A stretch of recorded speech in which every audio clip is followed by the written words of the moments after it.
امم انت ما قلتليش صحيح. ايه رايك في الجروب اللي انا عرفتك عليه؟ يعني مش بطال لزاز يعني. ايه ده، شكلك ما حبيتهمش. لا، هو مش الموضوع ان انا ما حبيتهمش، هو بس انا ما باخدش على الناس بسرعه. لما ببقى في وسط جروب كبير وناس ما اعرفهاش وكده مبقاش على راحتي، غير لما بقعد انا وانتي بنتكلم ونفضفض ونهزر. بالنسبه لي ألذ بكتير يعني. عندك حق. انت اكيد طول اليوم برضه في شغل واجتماعات وزحمه. تبقى اكيد محتاج تقعد في حته هاديه تريح فيها دماغك شويه. بالظبط كده. طيب خلاص، ما دام قعدتنا سوا لوحدنا بتريحك، يبقى خلينا على طول قاعدين مع بعض. ها؟ يعني انا كمان ما عندي صحاب قريبين، وموافقه جدا ان احنا نبقى صحاب، الا لو انت عندك مانع يعني.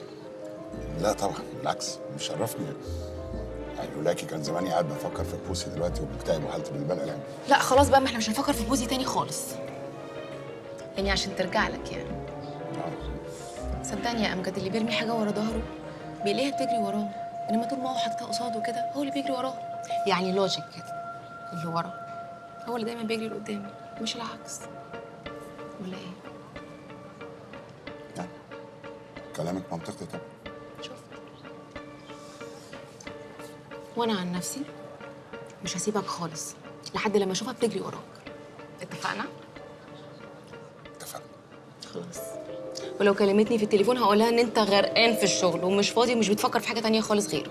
اه قولي لها كده وده حقيقي، لان انا فعلا مشغول جدا دلوقتي بالمناقصات الجديده اللي خدناها ومشاريع ضخمه يعني، فانا فعلا مش فاضي. طيب شفت بقى، كان نفسي قوي يبقى في مزيكا هنا، بجد كان نفسي ارقص قوي النهارده. مش عايز تروح حته نرقص فيها؟ زي ما انت عايزه. اوكي.